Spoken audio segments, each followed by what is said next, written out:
ओम नमः शिवाय। नमस्ते। 4 दिसंबर को सूर्य ग्रहण पड़ रहा है। ये वृश्चिक राशि में होगा। इसका बड़ा दूरगामी प्रभाव पड़ेगा क्योंकि सूर्य ग्रहण में आ रहे हैं। किन लोगों को विशेष रूप से सावधानियां रखने की आवश्यकता रहेगी? क्योंकि ग्रहण है तो प्रभाव तो सभी के ऊपर पड़ेगा, कम या अधिक। लेकिन कुछ लोग हैं जिनको बहुत अधिक केयरफुल होकर के रहने की जरूरत रहेगी। और इस ग्रहण का क्या प्रभाव पड़ सकता है लोगों की व्यक्तिगत लाइफ पे भी, और जो देश है या जो बड़े-बड़े लीडर्स हैं, सारे वो लोग जो सूर्य से प्रभावित लोग हैं, उसी के बारे में आप लोगों से बात करना चाह रही हूँ। और अपने सभी व्यूअर्स को पहले मैं थैंक्स बोलती हूँ जो भी लोग मेरे चैनल से जुड़े हैं, और जो लोग नए जुड़े हैं आप लोगों से भी रिक्वेस्ट करूंगी कि प्लीज आप चैनल से जरूर जुड़िए, उसको लाइक करिए, शेयर करिए, सब्सक्राइब करिए, जिससे मैं कोई वीडियो डालूं तो आप लोगों को पता चल पाए। देखिए, इस वर्ष का ये आखिरी सूर्य ग्रहण है और इसकी सबसे बड़ी चीज क्या रहेगी कि ये अपने देश में नहीं दिखाई पड़ रहा है। इसके बावजूद भी जो प्रभाव रहेगा वो सभी के ऊपर आएगा। इसके लिए मैंने राशियों के अकॉर्डिंग पहले वीडियो डाल दिया है बना करके, तो वहां से आप अपने लगन और राशि के अनुसार देख सकते हैं। ये एक जनरल वीडियो है जो सभी लोग सुन सकते हैं। देखिए, ग्रहण तो पड़ते रहते हैं बीच बीच में, सूर्य ग्रहण, चंद्र ग्रहण, ये खगोलीय घटना है तो होती रहती है। लेकिन इस बार जो ये घटना हो रही है वो वृश्चिक राशि में हो रही है और सूर्य ग्रहण हमेशा अमावस्या के दिन ही पड़ता है। वृश्चिक राशि में होने की वजह से इसका विशेष महत्व है, क्योंकि जो वृश्चिक राशि होती है ये बहुत ही रहस्यमयी राशि होती है। जल तत्व राशि है, मंगल की राशि है और सूर्य यहाँ पर ग्रहण में आ रहे हैं।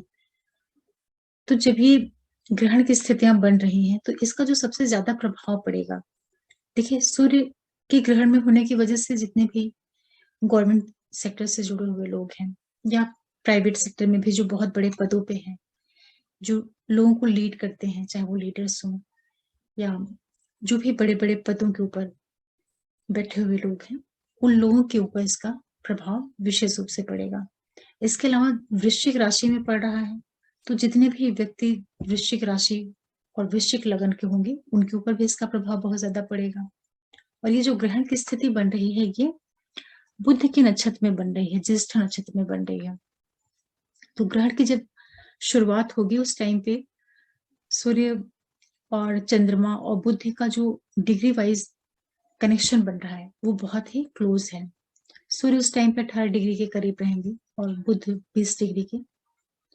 चंद्रमा की स्थिति जो रहेगी वो 16 डिग्री के करीब रहेंगे 4 दिसंबर को, जब ये सवेरे 10:59 पे शुरू होगा। तो यहाँ से प्रारंभ होगा, शाम को 3:07 तक चलेगा। तो ये जो टाइम पीरियड है 2-3 घंटे का, 4 घंटे का, यहाँ पर जो कि ये तीनों ही प्लेनेट बहुत करीब में है, बहुत क्लोज स्थिति में है, बहुत पास में है, तो यही टाइम होता है जब बहुत ज्यादा ध्यान रखने की, बहुत ज्यादा प्रिकॉशन लेने की जरूरत होती है। सूर्य जो कि टोटली ग्रहण में आ रहे हैं तो ये क्या करेंगे कि व्यक्ति के अंदर जो उसकी आत्मशक्ति है, क्योंकि सूर्य आत्मा है, सूर्य व्यक्ति का आत्मविश्वास है, उसके अंदर की पूरी ऊर्जा, हिम्मत, ये सारी चीजें सूर्य ही है। तो ऐसे टाइम पीरियड में जितने भी लोगों का जन्म बुध के नक्षत्रों में हुआ होगा, विशेष रूप से जो ज्येष्ठ नक्षत्र में जिनका जन्म होगा उनके ऊपर विशेष प्रभाव पड़ेगा। लेकिन इसके अलावा भी जितने भी लोग रेवती में होंगे या आश्लेषा में होंगे उनके ऊपर भी कहीं ना कहीं इसका प्रभाव पड़ेगा, क्योंकि नक्षत्र से कनेक्शन होता है। भले ही ज्येष्ठा में हो रहा है फिर भी जो बुध के बचे हुए दोनों नक्षत्र हैं उनसे, उनमें जो जन्मे हुए व्यक्ति होंगे उनके ऊपर भी इसका थोड़ा प्रभाव जाएगा। लेकिन ज्येष्ठा के पहले चरण, दूसरे चरण के जो लोग हैं उनके ऊपर भी प्रभाव पड़ेगा, और जो सबसे अधिक प्रभावित होंगे वो ज्येष्ठा का जो चौथा नक्षत्र रहेगा, तीसरे और चौथे चरण में जो लोगों का जन्म हुआ है उनके ऊपर ये ग्रहण विशेष प्रभाव डालेगा। तो उन लोगों को बहुत सावधान होकर रहने की जरूरत रहेगी। जिन लोगों का वृश्चिक राशि में जन्म हुआ है उन लोगों को, जो वृश्चिक लगन वाले लोग हैं उनको, वो भी प्रभावित होंगे, ये भी ध्यान रखने वाली चीज है। और जितने भी लोगों का लग्न ज्येष्ठा में आता होगा, क्योंकि वृश्चिक राशि में किसी की लगन होगी तो वहां पे अगर किसी का लग्न की जो डिग्री है वो ज्येष्ठा वाले एरियाज में आ रही होगी तो उनके उनके ऊपर भी बहुत प्रभाव पड़ेगा। इस तरीके से आप समझिएगा इस चीज को।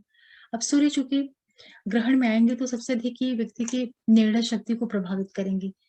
जो उसका आत्मविश्वास है, जो उसकी जीने की, जो उसके अंदर एक लालसा होती है या जो जीने के प्रति एक उत्साह होता है, निर्णयों के प्रति जो एक व्यक्ति के अंदर हिम्मत होती है, जो उसका एक कॉन्फिडेंस लेवल होता है, ये सारी चीजें जो है बिल्कुल तरीके से डेड वाली स्थिति में रहेंगी।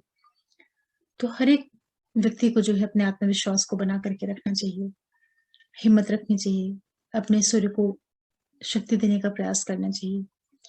लेकिन जो भी लोग वृश्चिक के हैं और बुध प्रभावित लोग हैं, उनके जीवन पर इसका प्रभाव बहुत ज्यादा पड़ सकता है। और कहीं अगर आपके महादशांतर प्रत्यंतर में ये प्लेनेट आ रहे होंगे, बुध है, सूर्य है और चंद्रमा, इनके बीच में कहीं ये कॉम्बिनेशन बन रहा होगा बुध का, सूर्य का और चंद्रमा का महादशांतर प्रत्यंतर वगैरह में, और इसी लगन के हैं, वृश्चिक लगन के हैं या वृश्चिक राशि के हैं या ज्येष्ठा नक्षत्र में आपका जन्म है, तो उन लोगों के ऊपर इसका बहुत ज्यादा प्रभाव पड़ सकता है। तो आप ऐसे लोग विशेष रूप से सतर्क होकर के रहिएगा। इस टाइम पे कोई निर्णय मत करिएगा। बुध से प्रभावित जितने भी लोग हैं, चाहे वो मिथुन लगन के हों, चाहे वो कन्या लग्न के हों, क्योंकि बुध प्लेनेट जो है वो भी सूर्य से अस्त हो रहा है और ग्रहण वाली स्थिति में फंसा हुआ है, वृश्चिक राशि में फंसा हुआ है। तो आप लोगों की निर्णय क्षमता बहुत पूरी तरीके से प्रभावित हो सकती है। जो भी आप डिसीजन लेंगे आपको ऐसा लग सकता है मोमेंटरी कि आप सही कर रहे हैं, लेकिन वो लॉन्ग टर्म में कुछ नेगेटिव आपको प्रभाव दे सकता है। और सबसे अधिक सावधान उन लोगों को रहने की जरूरत है जो लोग गवर्नमेंट से जुड़े हुए बहुत ऊंचे पदों पे हैं, या जो भी आप किसी भी डिपार्टमेंट में हैं। अगर आप ऐसे अथॉरिटी पे हैं जहाँ पे आपको कोई निर्णय लेना है, तो कम से कम आप 4 दिसंबर का जो टाइम रहेगा उस दिन आप बहुत संभल करके रहिएगा। उस दिन आप जो भी निर्णय लेंगे या जो कुछ भी करेंगे, हो सकता है कि वो आगे चल करके गलत हो जाए, क्योंकि आपका जो मन है उस तरीके से नहीं रहेगा। बुद्धि बुद्धि ही प्रभावित हो रहा है, बुद्ध प्लेनेट प्रभावित हो रहा है। बुद्ध जो व्यक्ति की बुद्धिमत्ता को दिखाता है, सूर्य उसके आत्मा को दिखाता है, तो दोनों प्लेनेट जब ग्रहण में आएंगे तो कहीं ना कहीं आपकी जो शक्ति है, निर्णय लेने की शक्ति है, उसके ऊपर कुछ नकारात्मक प्रभाव विशेष रूप से पड़ेगा। और ये जो ग्रहण है ये हर एक पूरे वर्ल्ड के ऊपर इसका प्रभाव पड़ेगा। तो जो भी कंट्रीज हैं, कोई भी देश हो, वहां के जो बड़े बड़े राष्ट्राध्यक्ष हैं, उन लोगों के ऊपर भी इसका प्रभाव पड़ेगा। और सबसे बड़ी चीज क्या है कि कुछ इस टाइम पीरियड में कुछ लोगों की जो लाइफ है उसके ऊपर भी एक तरीके से नकारात्मक प्रभाव पड़ सकता है। इस टाइम पीरियड में कुछ बड़े, चाहे पॉलिटिशियंस हों या सोसाइटी के जो बहुत ही बड़े लोग हैं, जो सोसाइटी को लीड करते हैं, जिनका प्रभाव पड़ता है सोसाइटी के ऊपर बहुत ज्यादा, ऐसे लोगों की लाइफ के ऊपर भी थोड़ा सा अ, एक तरीके से उसको खतरा कह लीजिए या कुछ नकारात्मक प्रभाव पड़ सकता है। तो उन लोगों को भी अपने स्वास्थ्य का ध्यान रखना चाहिए। जितने भी सोसाइटी में बड़े लोग हैं जो अपनी एक पहचान रखते हैं या जिनका प्रभाव लोगों के ऊपर पड़ता है, ऐसे लोगों को अपनी इमेज को लेकर के भी बहुत सावधान रहना चाहिए, क्योंकि आपकी छवि के ऊपर भी नकारात्मक प्रभाव पड़ सकता है। कोई भी आप ऐसे गलत काम नहीं करे इस टाइम पीरियड में, क्योंकि ग्रहण वृश्चिक राशि में हो रहा है। तो वृश्चिक राशि जो है बहुत ही रहस्यमयी राशि होती है और यहाँ का जो पूरा वातावरण होता है वो इस तरह का रहता है कि व्यक्ति वहां पे बहुत अंदर तक जाके बहुत डीप उसका माइंड सेट हो जाना। तो कई बार क्या होता है कि ये ग्रहण वाली स्थितियां हैं, ऐसी स्थिति में अगर आप किसी ऐसे डिपार्टमेंट में हैं जहां पर कुछ गलत तरीके से काम हो रहे हो, गलत तरीके से आप कमाई के जरिया, या जिन लोगों का कार्य व्यवसाय ऐसा हो जो कि नंबर 2 का हो, या गलत तरीके से आपका पैसों का लेन देन हो, या किसी भी डिपार्टमेंट में आप ऐसे ऐसे पोस्ट वैसे पोजीशन पे हैं जहां पर आपके पास ऐसी पावर है कि आप कुछ गलत कर सकें अपनी कलम से, तो उन लोगों को विशेष रूप से इस समय पे सावधान होकर रहने की जरूरत रहेगी, क्योंकि ग्रहण के टाइम पे लिया हुआ आपका निर्णय रहेगा तो तुरंत आपको प्रभाव नहीं देगा, थोड़ा सा आगे चल करके आपको इसका रिजल्ट मिलेगा। और शाम तक का जो टाइम पीरियड रहेगा 4 दिसंबर का, वहां आपको विशेष रूप से सावधान होकर के रहना है। विशेष रूप से आप 4 दिसंबर को पूरे ही लोग, वृश्चिक राशि वाले और मिथुन, कन्या, ज्येष्ठा नक्षत्र से जिनका संबंध है, रेवती से, आश्लेषा से, आप सभी लोगों को विशेष रूप से सावधान होकर के रहने की जरूरत रहेगी। और इसी के साथ साथ जो सिंह राशि लगन के लोग हैं उनके ऊपर भी इसका बहुत प्रभाव पड़ेगा। जितने भी सिंह राशि के जातक हैं, चाहे उनकी राशि सिंह हो या उनका लग्न सिंह हो, उनके ऊपर भी नकारात्मक प्रभाव पड़ सकता है। और ये सारी चीजें तब और ज्यादा प्रभावित होंगी जब आपके नेटल चार्ट में सूर्य बुध अच्छी स्थिति में नहीं होंगे, ग्रहण की स्थितियों में होंगे या कहीं पाप प्रभाव में होंगे। जब आप ग्रहों के द्वारा देखे जा रहे होंगे तो वहां पर ये प्रभाव विशेष रूप से आपको देखने को मिलेगा। और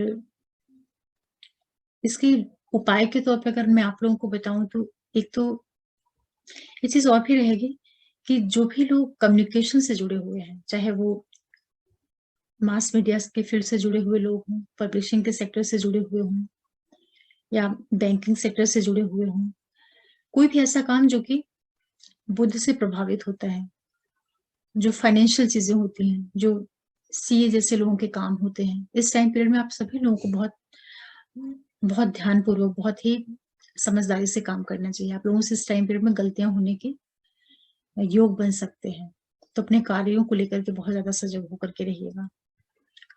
रेमेडी के तौर पर अगर मैं बताऊं आप लोगों को तो एक तो आप अपने सबसे पहले अपने सूर्य को ही मजबूत करिए। और सूर्य को मजबूत करने का सबसे अच्छा तरीका है कि आदित्य हृदय स्त्रोत को आप सुनिए पूरे दिन लगा करके 4 दिसंबर के दिन। उससे आपको एक शक्ति मिलेगी, एक हिम्मत आएगी आपके अंदर। सूर्य को जल चढ़ाइए, पिता का सम्मान करिए, ये छोटी छोटी चीजें करिए आपको। और कम से कम ग्रहण वाले दिन तो जरूर करिए, क्योंकि वो दिन वैसे भी इतना महत्वपूर्ण होता है कि अगर आपके चार्ट में, आपकी कुंडली में प्लैनेट्स वीक स्थिति में बैठे हों और ग्रहण के दिन आप उनका विशेष रूप से उपाय कर लें, उनको मजबूत करने का प्रयास करें, तो उन ग्रहों में थोड़ी स्ट्रेंथ आ जाती है। इसलिए ग्रहण का विशेष महत्व होता है।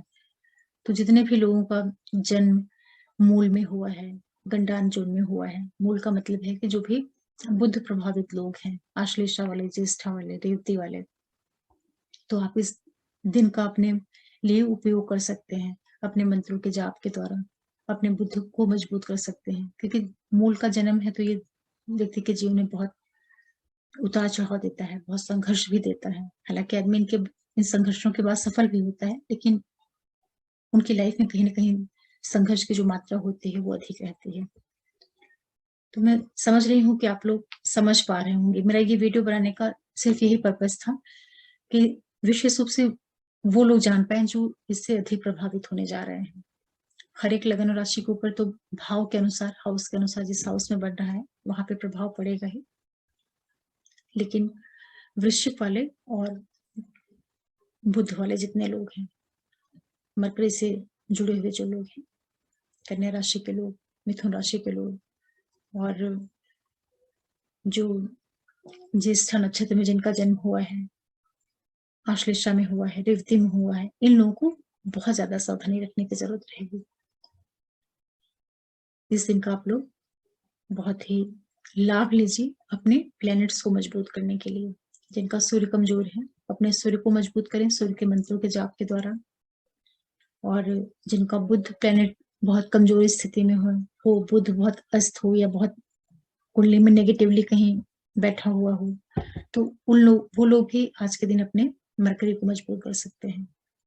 इसका सबसे सही तरीका यही होता है कि आप इनके जो स्त्रोत होते हैं, बुद्ध से संबंधित जो मंत्र हैं, इनको आप सीधे यूट्यूब पे जाइए और लगाइए, और उनको पूरे दिन के लिए ही एकदम मीडियम वॉल्यूम पे करके छोड़ दीजिए। तो जब आप किसी चीज को सुनते हैं, बार बार उसी चीज को रिपीट कर करके सुनते हैं, तो वो चीज आपके मन के ऊपर प्रभाव डालती है। या तो आप स्वयं बोलिए मंत्र को, तो स्वयं के बोलने के लिए इतना समय लोगों के पास नहीं होता है, तो रेमेडी के तौर पे मैं हमेशा ही बोलती हूँ कि आप कम से कम सुनना सीख लीजिए। जब आप सुनेंगे तो वो सुनते सुनते आपके अंदर वैसे वाइब्रेशंस आना शुरू हो जाती हैं। जो चीज हम खुद बोल के करते हैं, वही चीज जब सुनते भी हैं तब भी वही प्रभाव पड़ता है। इसका भी काफी फायदा होता है। आशा करेंगे कि आप लोग इस वीडियो का पर्पस समझ पाए होंगे, और जो भी लोग सुन रहे हैं आपको एक गाइडलाइन मिले। और फिर मिलते हैं आप लोगों से किसी नए वीडियो के साथ। तब तक के लिए ओम नमः शिवाय, नमस्ते।